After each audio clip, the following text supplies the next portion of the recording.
The streets. Okay. How many people want to learn a little Romanian this morning? Okay, Mike told me you guys like to drink coffee, and apparently you guys are still working on that first cup. How many people would like to learn some Romanian this morning? That's better. All right. So it's 9:30 in the morning, so we're going to teach you how to say good morning in Romanian, because if it was after 10 o'clock, then you don't say good morning anymore, you say good day. So you ready? It's really easy. Bună. A little louder. Bună. Dimineața. You guys are good. It's awesome. Bună dimineața. That is good morning. After 10 o'clock, you would say good day to somebody, and that's bună ziua. So the next service I'll have it a little easier than you guys. But anyways, if you have a Bible, you can turn with me to the book of James. That's where we'll be. But what I'm going to do is, because I forgot my PowerPoint last night, we're going to talk a little bit about Romania. Romania, how many of you guys know where Romania is? Okay, that's pretty good. It's not in South America. I've had people ask me, I was like, wasn't that South America? I'm like, no, that would be Europe. It's like the other side of the planet. Bulgaria. It's right above Bulgaria. There's a guy that's a study in geography. Romania is about the size, the country is about the size of Oregon. Okay? The largest city in Romania is Bucharest. You're looking at about a little short of 3 million people in one city. Now, the city that I'm from is Bistrița, and Bistrița is a small city by Romanian standards. It's about 80,000 people. Okay, and the city's awesome because you can walk everywhere. Cars are optional, which I'm all for, because the only thing worse than a car is a boat in my mind, as far as just money. And so, because we pay about $9 to $10 a gallon for diesel, you don't drive very much. Nobody does, unless they got money. And so you just walk the whole city. It's designed for it, and I love it because you get to see people, meet people, experience the different seasons. Romania is very similar to Oregon, like the Willamette Valley. Anybody know where the Willamette Valley is in Oregon? Okay, good. It's very wet, and our winters are way harder. So you guys have had a couple really cold winters the last couple years, right? That's what Mike was telling me? Like you got down to like 0 or something like that. That's kind of like our winters every year. And so we get a lot of snow. It shows up about November. It doesn't go away until about April. And so the country is amazing, though. It's actually a Latin-based country. I don't know if you guys, all the countries around it are Slavic. Their language is based on the Russian language. Romanian is actually a Romantic-based language. And so the closest people group to Romanians are actually Italians. And the way that works is that the people that used to be in Romania were Dacians, and then when the Romans came in, they conquered them eventually, and the people that came out of that was Romanians, okay? And so, as you can tell, you can go to we can start the PowerPoint now. This is actually, next. Is it going to work? There we go. So this is the city. Romania actually, Bistrița used to be a Saxon city, which way back in about the 14th century was German. In fact, we're in what would be called the northern part of Romania, which is referred to as Transylvania. For those of you guys that maybe know the whole Dracula, it's a big tourist attraction in Transylvania. Everybody's got Dracula's castle.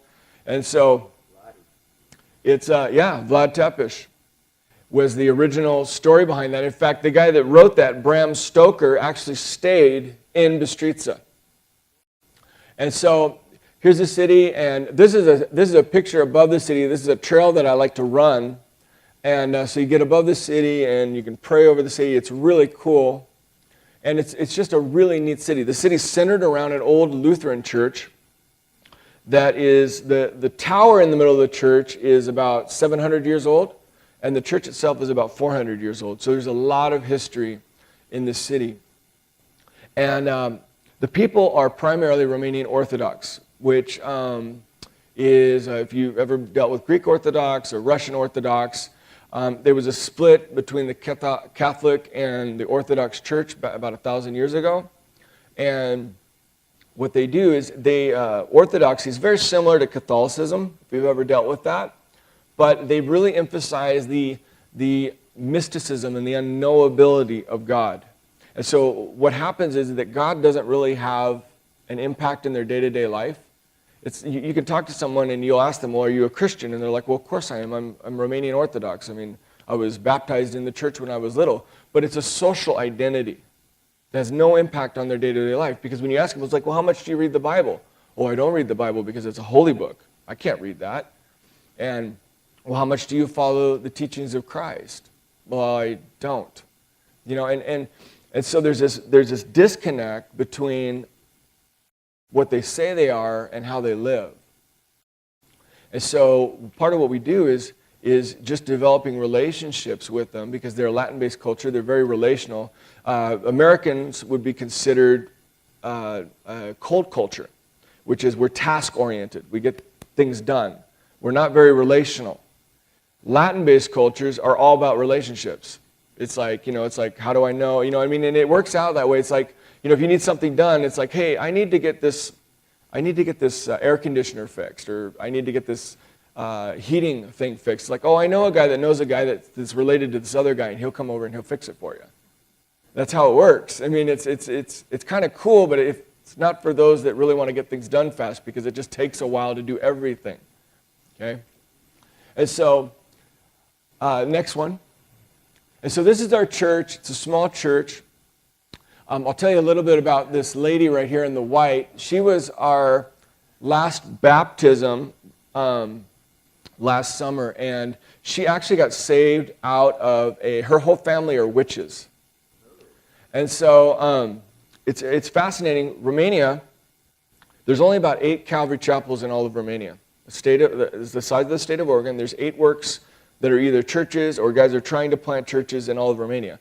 The western part of Romania is next to Hungary, which is very Western oriented, because they're on the border. Western culture, different things like that. The further east you get, the more that they are very much into Romanian Orthodox religion. In fact, Iași, which is about 5 hours north of us on the Ukrainian border, it is the religious center, capital, if you will, of Romania. And the people there are it's like they're patriotic. And it's hard, because on the eastern side of it, there's hardly any Protestant churches, because guys will go in there, try to plant a church, and nothing ever happens.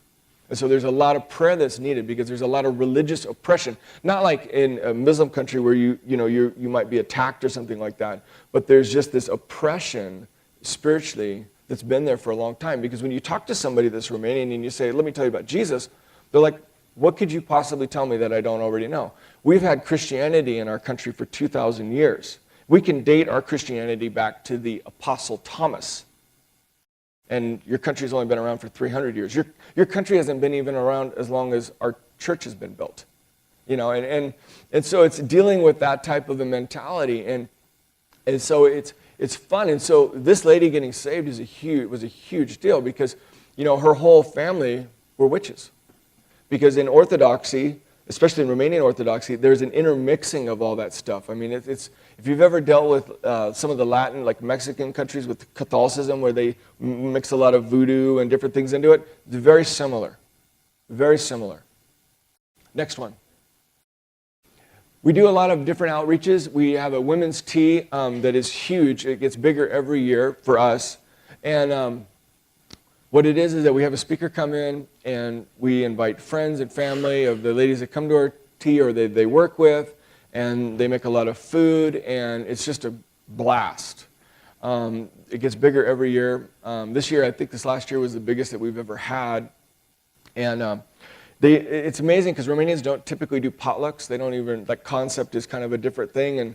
And so they're kind of getting into it now in our church. It's like, because typically if you go to someone's house, it's like, well, I'll just prepare the food. You don't bring anything. I make it all, And so it's amazing kind of what they bring, because we've had some fascinating things. I remember when one of the first ones we did, my wife was telling a story about this lady that brought in this, they call it salata, and which is salad, and it was this, it looked kind of like a pudding.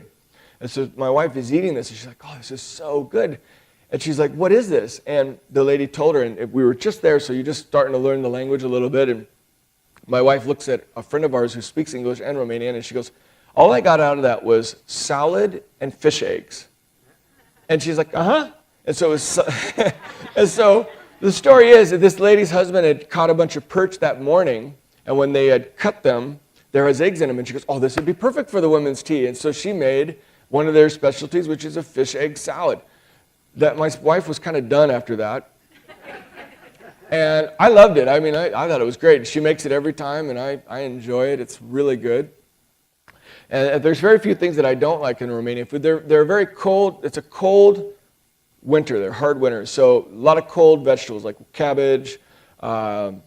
Eggplant is a big part of what they do with everything. They do tomatoes and obviously all those types of things that we do. But a lot of cold broccoli, spinach. They do lettuce. I'll talk about this in my message a little bit. But lettuce usually is only to keep the slugs off of the stuff that they want. And so they'll hedge everything with lettuce so that it protects the rest of their stuff. And so they still kind of eat it, but they're like, it's for the slugs. It just keeps it off of everything else. It's a pretty awesome idea, actually. Is there the next one? Next slide. Maybe if it works. And so this, obviously, you can see these different things. We have young people. Our worship is all led by high schoolers and university students. Next slide.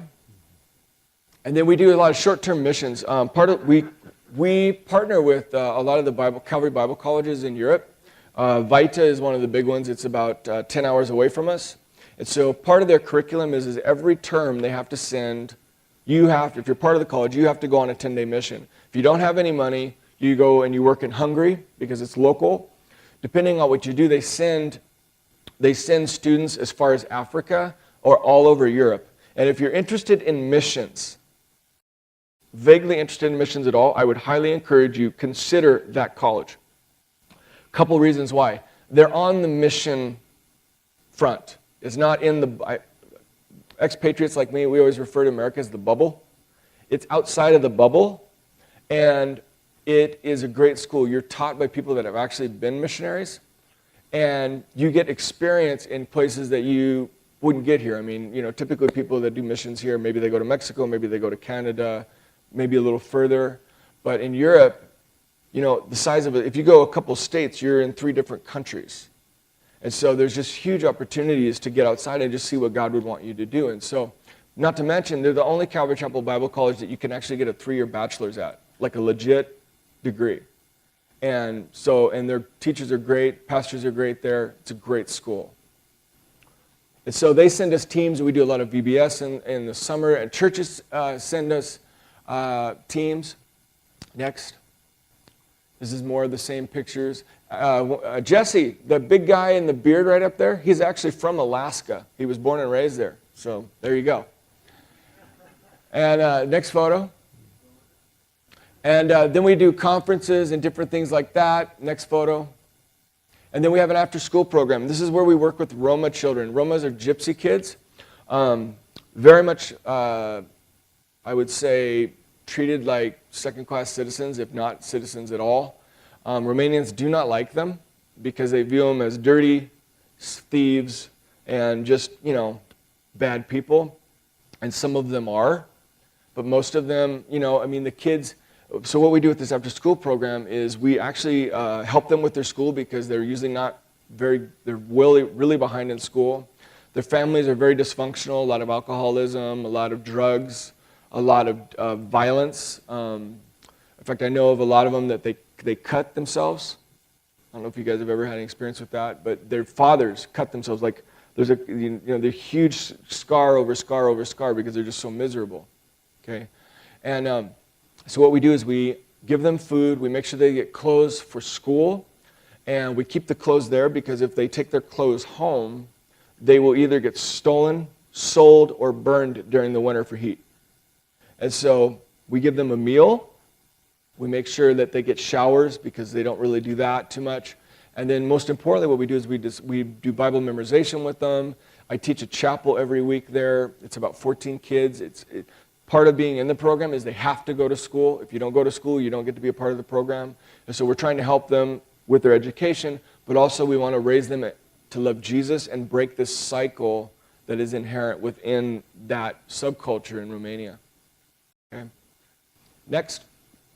And then there's us, how you can get involved. Obviously, prayer. Biggest thing that you can pray for us is this, is there are 20 cities right now in Romania that have, with a population of over 150,000 people. And there's only three Calvary chapels in each of those cities. Those 3 Calvary chapels are in cities with a population of over 500,000. You know, we have one in Bucharest. Bucharest, like I said, is about 3 million. You have a Calvary chapel down there of 50 people. The cities are divided up into zones. And each of those zones in Bucharest, because what happens, Romanians don't travel. Okay? They wouldn't come from Boise to here. Okay? They stay, they're born, they shop, they do everything within their zone unless they move out of the country to work. They just stay right there. And so each zone in Bucharest, for instance, has 700,000 people in it. And you got one Calvary chapel in that whole city. You have Cluj, is the city that's closest to us. It's the only Starbucks within 2 hours. That city is 900,000. It has 5 colleges in it. Okay? Those students come from everywhere, all over the country. There's 2 Calvaries there. Each zone in that city is 400,000 people. And you have 2 Calvaries. The city right south of us where we do a Bible study in Tigamoros, it's about 100, it's a little bigger than Bistrița, it's 153,000 people. It has the highest minority of Hungarians in Romania, about 80, 90,000. Okay? We have an opportunity to be in the medical. I have a guy that was in our church, went to school, and so we started a Bible study in his dorm, and all these medical students. Well, if you talk to the medical students, they're from all over. And so we got 7 or 8 people that we have a Bible study with weekly when they're not in midterms and finals and freaking out about school. And where we're trying to reach that city, because you know what? There's not a Calvary chapel there. And it's a strategic city. Because if you get the city, you can affect, and you have a church there, then you can spread to the surrounding villages. Because the cities drive everything. Okay? And so the biggest thing is to pray for men that want to plant a church there. It's needed. It's like young guys that want to stick it. It's like church planting is different than anything else. It's not 2 years and then you're gone. It's you stay. And then the next thing is getting involved, whether you want to get involved praying for us, if you want to partner with us financially, we're open to that. And then getting connected to us. We have a blog that we update about every 3 months. We use Facebook. We have a Calvary Chapel page on there that kind of gives day-to-day activities of what's going on. Twitter, my wife and me both have Twitter, if you're into that. We use a lot of this stuff to minister to Romanians because the young people there are very much into technology and they all have these things. And so it's a great opportunity to reach them because they can look at stuff and they don't feel like they're coming into something weird in the church. And so they get to know you through technology and then they might want to show up. And then obviously Instagram for the day-to-day activities. We take pictures of the kids if they're goofing off and things like that. And so that's kind of what's going on. I'll share this before I get into my message real quick, is this last year has probably been the hardest year that we've ever been there. We've been there almost 10 years. And this last year, some of you may have been here last night, and some of you may know this, some of you may not know this, but my assistant pastor and his only son, his 9-year-old son, last August, we're coming up on a full year, August 6th, they were both brutally murdered last year. That's not something that you really prepare for, personally, as a family, especially when it's, his son was one of my son's best friends. And then just guiding a church through that process of grieving, and you're grieving, and then people are coming to your door, and they're wanting to know, why would God do this? And then bi-weekly going and visiting his widow, because in her mind, she's lost everything. And just dealing with that process this year. And so this message was the first message that I gave when his wife came back a couple weeks before we left to come here. And I just felt like it was very relevant, not only for our church, but everybody, because everybody is that way. And so I'm going to start with this. This is life usually when we're a kid. It's an empty plate. And there's not a lot of things that you struggle with as children most times, the average person. But as you get older, your plate starts to fill up a little bit. Maybe you get married. And so, well, now it's not just you, it's you and your wife. And it's like, okay, now I got responsibilities. And then, maybe you start having kids. Okay, so now you got kids. And then you start having more kids. We have 4. And so it's like 1, 2, 3, 4. And, it's great in the beginning. It's easy when they're little a lot of times. But then they have school. So you got school. And then our kids go to a music school. They go to a Romanian school. Because we didn't want them to be we wanted them to be in the culture. And so they go to a Romanian school that has an emphasis in music. And so their electives are music theory and instrument. And so now you've got instruments. So you've got guitar. My son plays a classical guitar. My oldest daughter plays classical piano. And my next daughter at this point plays classical violin. And so you've got instruments in your house. And well, you gotta negotiate schedules because now you've got piano, which is very loud. You got guitar and you got violin, and we only have so many rooms in the house. And so, and then your son gets into the 5th grade, and so now he has to pick up a second instrument, which is piano. And so it's like, okay, Sedona, you play piano while Cade plays guitar in this room over here. And then when you're done with piano, you're going to switch, and then by then the violin's ready to go. And then your 4th one's coming along in another year, and she's going to play flute. You're out of rooms. Okay? And then, all of a sudden, 3rd grade comes. I don't know what it is about 3rd grade with our kids, but 3rd grade is where they decide all of a sudden they hate their instrument. They don't want to practice. So now it's not a matter of just trying to organize everybody's schedule, which is very tight. Okay? It's like, because we like to get them to bed early because our kids, if they don't get 12 hours of sleep every night, they get cranky by Friday. But you're dealing with someone that doesn't want to do it, and so they're fighting you the entire time playing instrument, and you're looking at your thing, and it's like, okay, well, when you start practicing is when I'll start timing. It's like, I don't want to do this. I hate this instrument, blah, blah, blah. It's like, you don't understand. If you don't get your instrument done yet, then it's going to back up everybody. And so you're dealing with that, and then you got people that are stopping by and just want to chat, and then your kids are distracted, and it's like, well, why aren't you practicing? Well, they're here, and I wanted to see what they were doing. It's like, well, they're not talking to you. It's like, they're talking to us. And pretty soon what can happen is you can start to feel overwhelmed, and maybe as you get older, maybe you have to start dealing with illnesses and things just breaking, I was talking to a pastor, a good friend of mine in Lebanon, and we got together for coffee and lunch, and it was amazing. Our whole conversation was dealing with, because he's a little older than me, all of his health issues. Like, this year for him was terrible. Like, they thought he had liver cancer. It turns out he just had some wacky enzyme imbalance. And then he went to Africa, picked up some kind of a bacteria that literally was destroying the lining of his intestines and his stomach. And they could not figure out how to treat it. And so he literally thinks he's dying. And so, you've got all those different things going on in your life, and pretty soon things just start piling up. And then maybe things start falling off because you start missing things. And what happens when that happens is that you realize that you're missing things, which adds more stress. And that's on top of there, because it doesn't go away. And, all of us, we can feel burdened and overwhelmed. Every one of us has a plate. Some of us have bigger plates, some of us have smaller plates. But the matter is this, is that you can always feel overwhelmed, though. And many times people do, and they just don't know what to do with it. And James is writing to a people, Jews primarily. That's what the book of James is written to, the dispersion. Primarily Jews. One of the first letters, if you've ever studied the book of James, one of the very first letters that was ever written, and it was written primarily to Jews. There was not hardly any Gentiles in the church at this time. But what was going on was, there was persecution, and these Jews were being dispersed out of Jerusalem because of what was going on. Everything that they knew, their family, their work, everything that was comfortable to them, like Emmett. Everybody loves Emmett.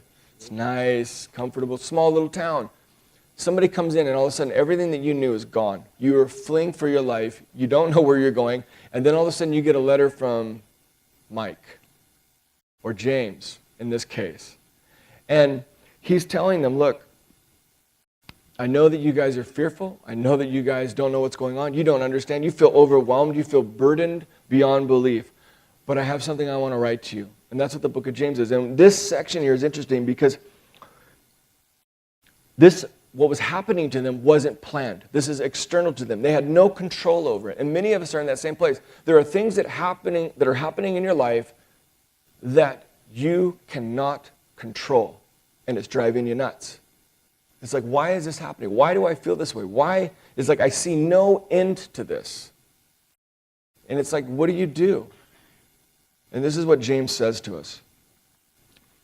He says this, verse 7, chapter 5, he says this, number 1, be patient, therefore, brothers, until the coming of the Lord.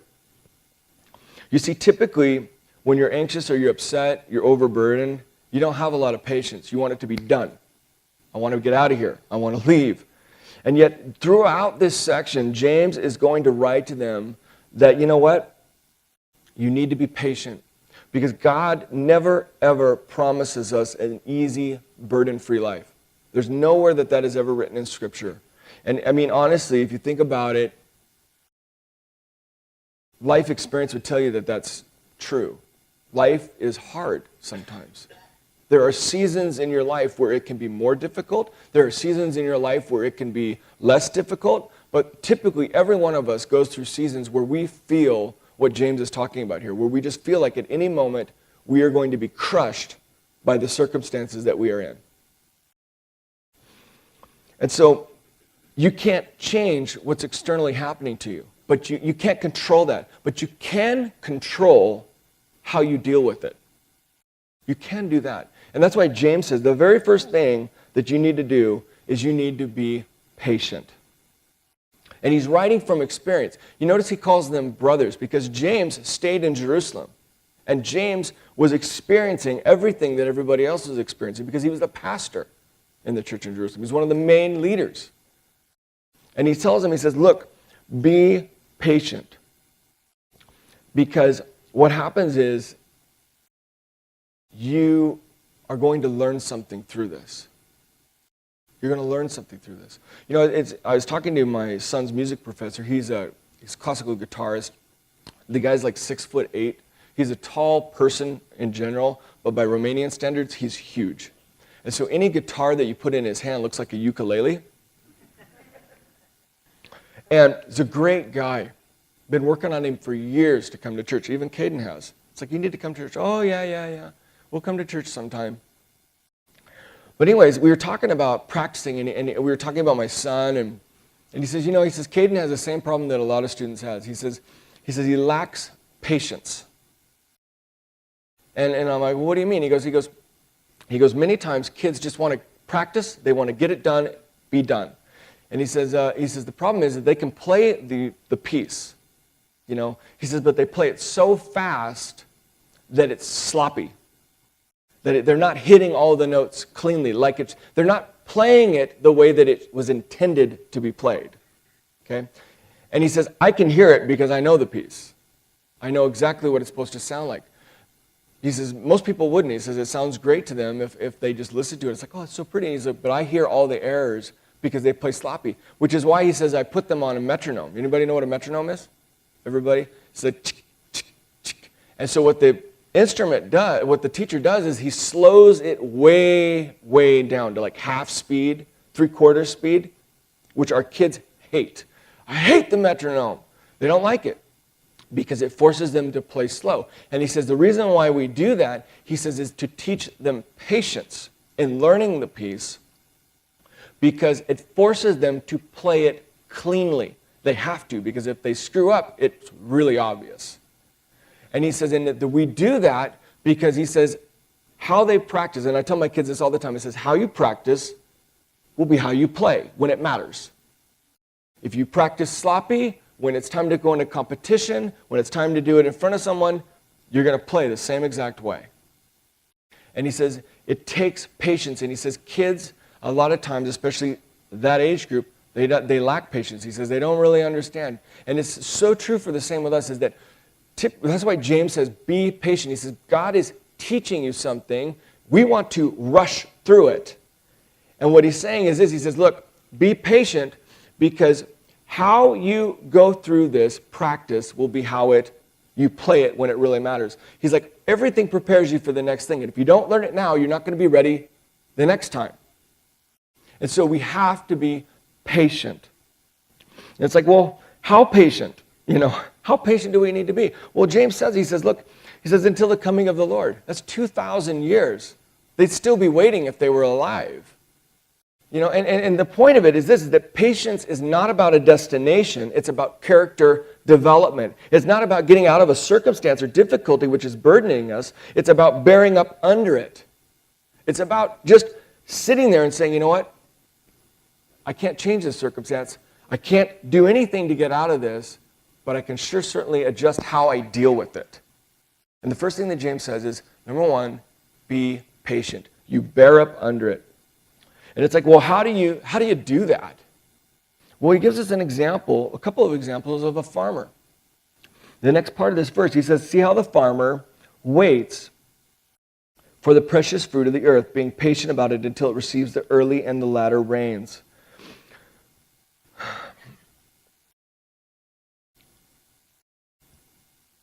How many of you guys have vegetable gardens? Last night, nobody had vegetable gardens, really. I'm so glad. Romanians have vegetable gardens. They know vegetables because the average Romanian makes about $300 a month. Okay, that's their average income. They're part of the European Union, which means that we pay for our food at a store about twice what you guys pay. You guys have a 6% tax on everything. We have a 24% tax across the board on everything that you do. If it's a luxury item that the government deems as a luxury, you don't really need it, it's 45% tax. This is why when we come back here, we buy stuff because it's way cheaper. This is like, can it last until we get back? Because it's very expensive. And so what they do is they supplement a lot of their stuff by a vegetable garden. And if they can live in an apartment block, there's a lot of those in Romania. But they will have a piece of land in a village somewhere that maybe was a grandparent or something like that. And they will grow these huge gardens, and they grow everything. Cabbage, tomatoes, eggplant, everything that they need, and pickles. And they grow green tomatoes. I know you guys, well, they grow tomatoes, and then they make, we call it goganella. It's pickled green tomatoes. They're awesome. And they'll grow like 30, 40 tomato plants. And they grow these tomatoes that are called bull's heart tomatoes. Not many people here have ever heard of them, but the tomato, it's not an early season. It comes in August, the end of August, September. But the tomatoes are like this big. They're pink. They're uglier than all get out. They don't look like a pretty red tomato, but they are the sweetest things you've ever tasted. And they use them for everything. It's like sauces, anything and everything. And so they understand this. And the funny thing about it is, when you have a vegetable garden, for those of you who have a vegetable garden, can you make it grow faster? Can you? No, you can't make it grow faster. Doing a vegetable garden or crops or anything like that requires patience. It's waiting for things to finish their process. You can't rush it. And it doesn't mean that you just sit there and you just wait. It's like you're busy doing things. You make sure that you're pulling weeds. You make sure that they're getting the water that they need. You make sure that they're getting the nutrients and everything that they need. But you really can't make things grow faster than they're designed to grow. And it's the same for us, because when we are burdened, we tend to be impatient. We want Jesus. How many of you guys are like, man, I wish Jesus would come back right now. It would be really good for Jesus to come back right now, because this is going and I just can't handle this anymore. And it'd be really nice for Jesus to come back right now, because this bill's coming and I'd rather not pay it. I mean, all of us, if we're honest, we've had those moments, I think, where it's just like, Jesus, it'd be really good for you to come back right now. Every dad that has a preteen girl probably has that prayer on his mind. It's like, Lord, for teenage years, it'd be great. Just really great. Otherwise, I'm going to go to jail. And so you have to be patient, and you have to wait on the Lord because the Lord is working in you. He's like, it's not ready yet. You need to be patient. And then obviously, as a farmer, faith is a huge part of what you do because you can't make something grow. You can provide water, you can plant the seed, you can pull the weeds, but that's it. And so you have to wait, and you have to do things in faith. And our lives are to be lived in that area where there can be things that we look in our life and it's like, I just don't know what's going to happen here. But you have to have faith that if you keep pulling weeds and that you keep allowing the Lord to water you, that something's going to happen, that fruit is going to be produced in your life. And that can be extremely difficult for us, especially when you're burdened. Because it's just like I don't know if I can handle this anymore. I'm just at that point. And we can tend to lose hope, and you don't want to lose hope because if you lose hope, you'll lose everything. This thing with Adi and his son, it's the police finished their investigation a little bit before we came back in March of this year, and they determined that he did it, that he brutally murdered his own son, and that he killed himself, and then he tried to burn the car that they were in. I've known the guy for 8 years. I've known the guy for 8 years. He was my very best friend in Romania. His son was always over at our house. And I look at this cop and I'm like, how can you, it's like, that's not true. Well, no. And the reason why is Romania is very corrupt. And they couldn't find somebody immediately. It wasn't like a slam dunk, oh yeah, this guy did it. And so they don't want to spend any more money because it's just the government there. And so it's easy to blame the dead. And yet, it's like looking at the evidence that they gave and looking at the photos, because in Romania they have the photos of the investigation. They're showing us that stuff. I'm like looking at this, I'm like, there's no way that he did it. Just off of the photos that you're showing me. I can prove that he didn't do it just as much as you think that he did. And, you can't argue with a cop. And so you just, and his wife is like, you know what, I just feel like the Lord's telling me to drop it. And I'm like, okay, we'll drop it. And it can be difficult. It's like, you know what, Lord, where's the hope in this? It's like this happens, and then this is just watching his wife go through this and watching what's going on in the news and having the news crews camp out in front of your church and dealing with them on and off and all the rumors and the speculation as far as what's going on and what he was involved in and all those things. It can be hard not to lose hope. But you have to, it's like, God, I know that you're good all the time, and I know that you promise that what is meant for evil will turn for good. It will. And we've been seeing that in the church there. It's just the maturity that is happening within the body and ministering to his wife, number one, and then ministering to the surrounding community because people have a lot of questions. Like, we knew this guy. There's no way that he did this. Why is this happening? And being able to say, you know what? Well, God's on the throne. And so, you have to have faith in your life. It's like when things just seem like they're going from worse to worse to worse, it's like, God, I know that you're on the throne. I know that you're in control. And then everything's in season. You can't plant cabbage in July. It won't work. It won't grow.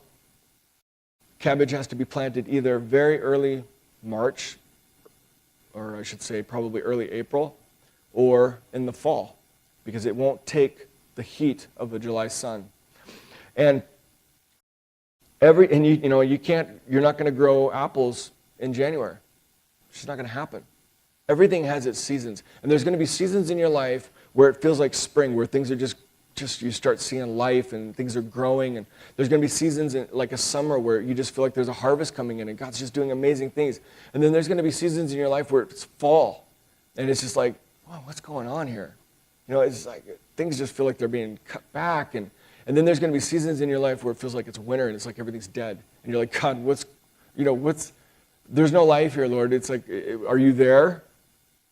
And it's not that he's not there. It's just the season of life that you're in. And you can't change that. You can't change it. But you have to bear up under it. You have to endure. Because spring is coming. It will come again. And so, we move on to the next section here, and it says this. It says, you also, again, be patient and establish your hearts, for the coming of the Lord is at hand. And so, Establishing your hearts, what does that mean? That literally the idea behind it is to endure.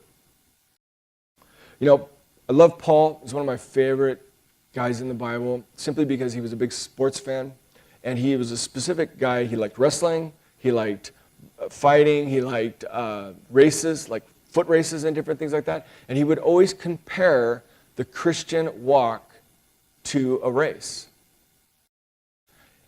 Not a sprint, but a race, like a marathon, something long distance. I love long distances. I'm a runner that's what I do for exercise. My wife is also.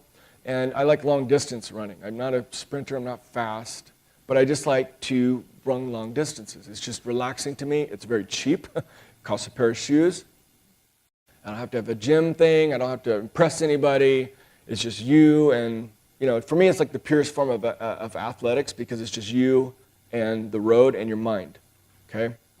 But there's guys that I like to follow on Twitter and on the media that are ultramarathoners. Anybody know what an ultramarathoner is?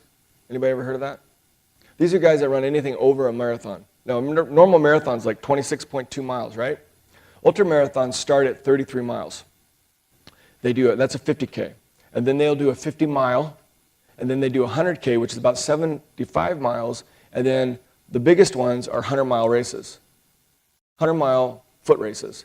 And it's not just flat, it's on trails with lots of vertical in Colorado type stuff. And there's a guy that I like, he's in Oregon, he's 43 years old, he's my age, and he specializes in 100-mile races. That's what his specialty is.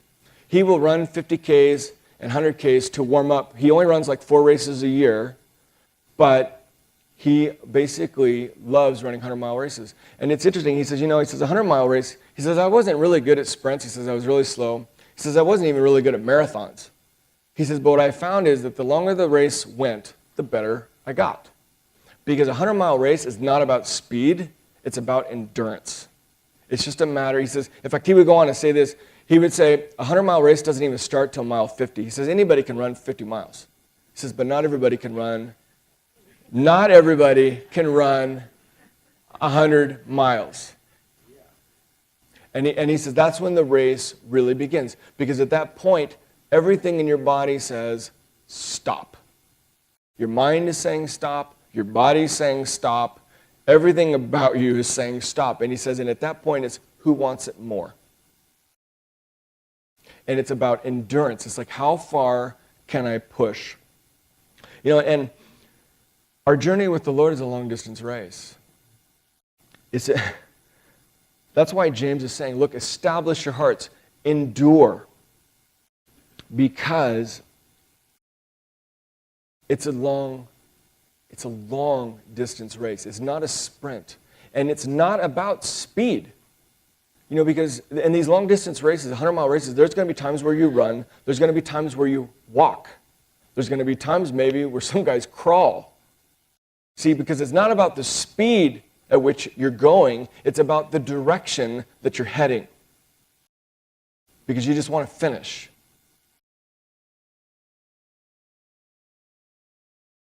In these 100-mile races, they will have guys that are called pacers. They're not in the race, but what they do is they run with the other runner.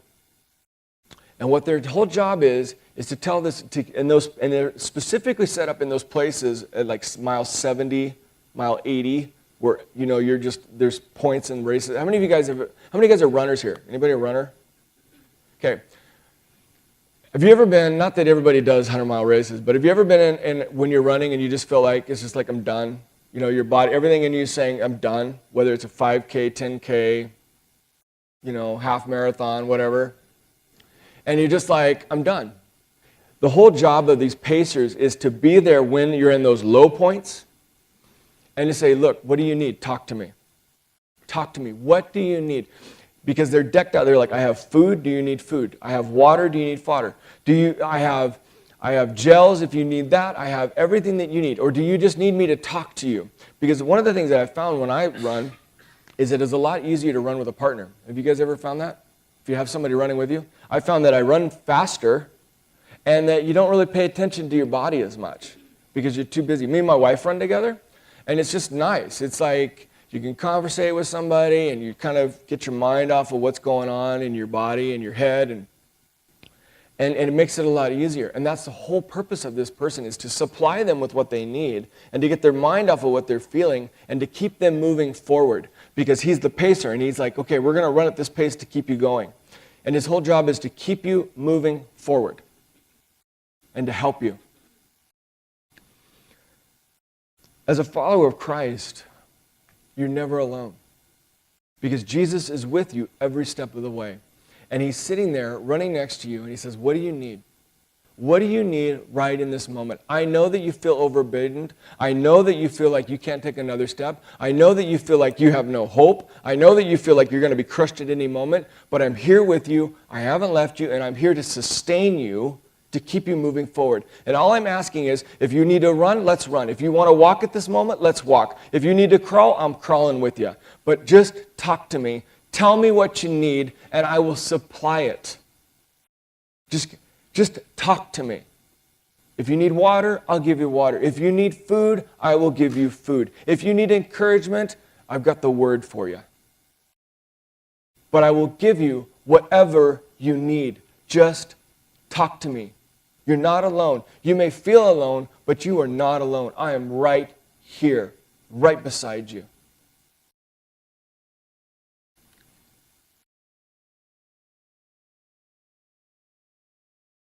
That can be such an encouragement when you know that. It's like, you know what, I'm not alone. Because when you're feeling overburdened, Jesus was saying, he says, my burden is light, my yoke is not heavy. And it's like, he's like, I'm right with you. I'm helping you, if you'll let me. If you'll let me.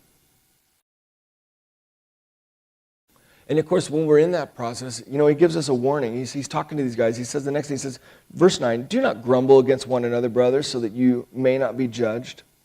Behold, the judge is standing at the door. We have a tendency when we are suffering, when we're feeling overwhelmed, when we're anxious, we have a tendency to complain and grumble. Because what happens is we begin to view everything through the lens of how it affects us. And it's hard because, it's like we consider people, it's inconsiderate. It's like, how can you don't even know how much I'm suffering right now. You don't know what's going on in my life right now. You don't know what I'm feeling like. It's like, I can't believe you took my parking spot at church. Don't you know that my knee hurts this morning? And you took my parking spot that's close by. And it can be that tendency where we view things through that lens, where it's how it affects us. And James comes along, and he says this, he says, look, don't grumble against each other. Don't allow that weed in your garden. Because that's what it is. Because complaining and grumbling doesn't fix anything. In Romania, they have a proverb. They have a lot of these poems and different things about their culture. And one of them is this. There's a boat, and it pretty much exemplifies their culture. There's a boat that's sinking. It has a hole in it. Everybody on the boat knows that the boat's sinking. They're all complaining about the boat sinking, but nobody wants to pick up the hammer, the plug, and the material to plug the leak to save the boat. And so the boat goes down. And that's kind of their culture. It's just like they like to complain about everything, but many times it's like nobody really wants to solve it. It's like to fix it, to resolve it. It's just easier to complain about it because they think but it doesn't fix anything. And in our lives, it's like, don't allow those types of weeds into your life because it's not going to resolve anything. In fact, all it's going to do is put more on that plate. Because now instead of your spouse, if you're a person that complains, then your spouse is going to start feeling really bad. And you ever notice that complainers attract complainers? It's like cancer. It just spreads. And it's like, it's not really helping. And so don't do it. He goes on and he says this. He says, as an example, verse 10, as an example of suffering and patience, brothers, take the prophets who spoke in the name of the Lord. Behold, we consider those blessed who remain steadfast. You have heard of the steadfastness of Job, and you have seen the purpose of the Lord, and how the Lord is compassionate and merciful. So the last thing we're going to look at is this, number 3, and that's to persevere. James is going to give us some, he just used examples of a farmer. Now he's going to give us examples from the Old Testament of people who persevered through heavy burdens. The Old Testament prophets. How many of you guys would volunteer for that job? Anybody? It's like, God, you look at an example of like Jeremiah. Jeremiah was 17 years old when the Lord called him into service, and he said, Jeremiah, I want you to speak to the nation of Israel. Oh, and by the way, no one's going to listen to you. In fact, they're going to treat you really bad. They're going to beat you. They're going to throw you in a pit. They're going to try to publicly humiliate you. These people are not going to listen to you. But your job is to speak to them no matter what. It's like, how many of you would volunteer for that job? No one's going to listen to me. In fact, they're going to hit me, and they're going to make fun of me. Let me do that job. And yet, he did it. There were times where he didn't want to do it. There were times where he would say, you know what, I wanted to shut my mouth. I didn't want to say anything anymore. He says, but the Spirit of God burned within me, and he said, I had to speak. Or the example of Job. God called Job the most righteous man in his generation. Job loved the Lord. He served the Lord. And yet, from his viewpoint, I want you to understand something. From his viewpoint, in a single day, his whole life fell apart. No explanation whatsoever. You see, we have the book of Job. We kind of know what was going on behind the scenes. He didn't. It just, in his viewpoint, his whole life just fell apart in a day. And he had burden upon burden upon burden upon burden hit him that day. Sorry, Job. You lost everything. Sorry, Job. Your kids are all dead. Sorry, Job. It's like your health is bad. Sorry, Job. You've lost all this. And his loving wife, the supporting person that she was, what does she do? Job, he's sitting in ashes. Job, you should just curse God and die. That's what you need to do, Job. Thanks, honey. Appreciate it.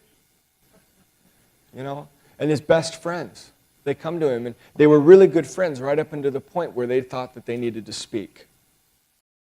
And then as soon as they started speaking, it was like, well, obviously you've done something to offend God. Obviously you need to repent. And Job's like, I haven't done anything. I don't know of anything. I've been racking my brain. And it's like, I don't know of anything. And it's like, well, no, you obviously you've got some problems with God, and now God's punishing you. I mean, think about that. Think about that day. And think about how you would feel. I mean, it would be brutal. And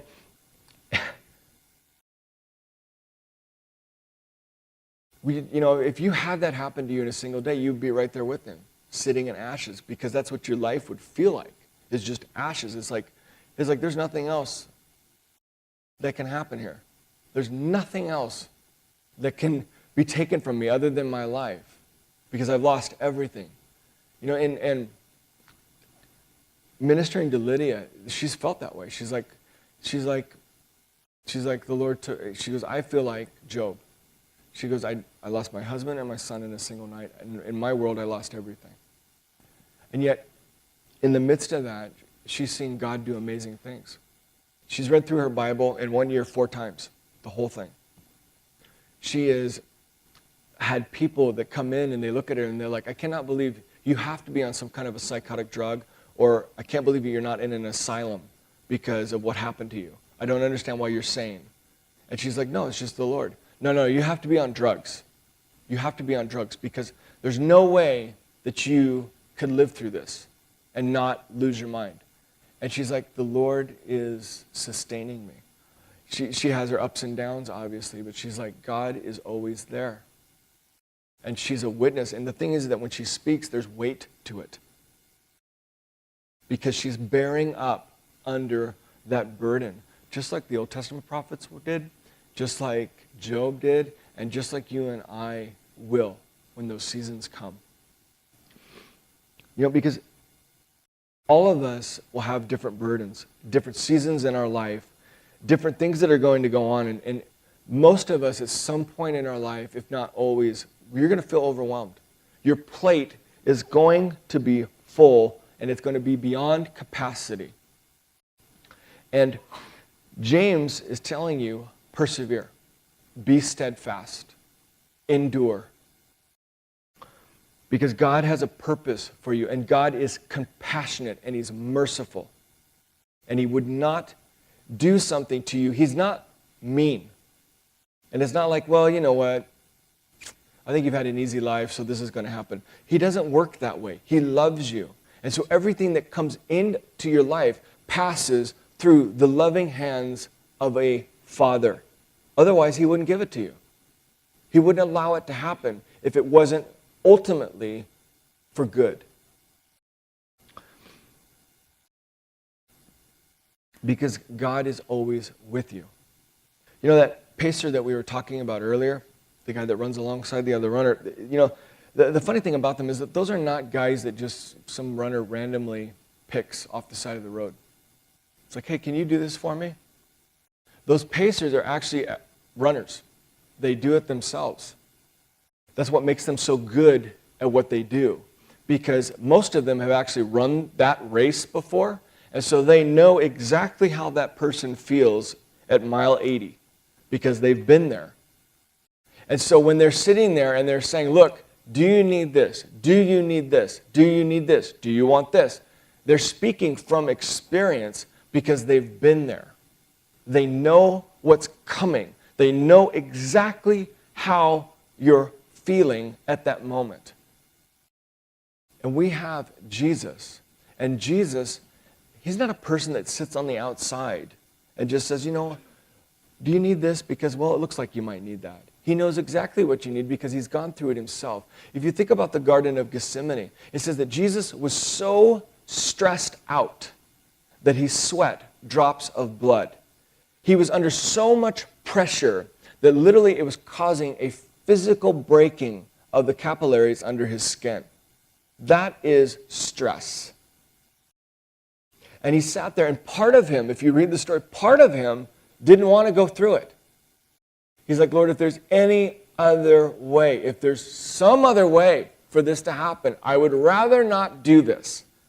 But not my will, but yours be done. Part of Him didn't want to do it. Part of Him didn't want to be under that burden. But He did it anyway. And so when He speaks to you from experience. And when He says, do you need this? Do you want this? I want you to talk to me because I want to encourage you. He speaks from the point where He says, I love you, I know what you're going through, and I have everything that you need at this moment, and I understand. Because I've been there myself. And I want to help you finish the race. Because we got a long ways to go. And there's going to be some things that are never going to go away. But you know what? You're not alone. You're never alone. And I understand what you're going through. And I'm here with you the whole time. And that's been our experience this year. Because all Jesus has been telling us is, as a congregation and me personally, is like, you know what? Persevere. Keep moving forward. We had people that actually thought we'd leave when it all happened. They're like, well, you know, we went to school we start school September 15th. And my daughter's teachers, they're like, we thought you'd be gone. We thought you would have picked up and left because of what happened with Audie. We thought, you know, it's like, you guys are Americans. Why would you stay? And it's like, because God didn't tell us to leave. It's like, we need to persevere. We need to endure because the church can't leave. Where are they going to go? Just because they don't have an American passport, parachute. And it's like, what kind of message are you sending to people when it gets difficult, it gets hard, it gets to a point where you're just like, you know what, this is beyond my level.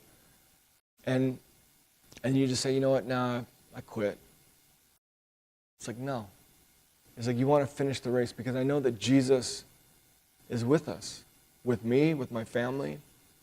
And knowing that gives me hope. And it's like, I want to see what He's going to do with this. And I've been seeing what He's been doing with it in the body of our church, in ministering to Lydia and her family, and the community around us little by little. And it's been such an amazing experience to be a part of it. And, and that's the word for each and every one of us, is that just endure, persevere, and know that you're not alone. Let's pray. Dear Heavenly Father, Lord, I just thank you for this morning, Lord. I thank you, God, just for these guys. And Lord, I just pray, Lord, that you would just, for those of us in here, Lord, that are in that season, Lord, where we just feel like we're beyond capacity, Lord, that this word would be for them, Lord. And for those of us that maybe are going into that time period, Lord, that you would remind us of this, Lord. And God, help us. Give us grace, Lord. Help us to sense your presence, Lord. Give us joy. Give us whatever we need when we need it, Lord. And I ask this in your name. Amen.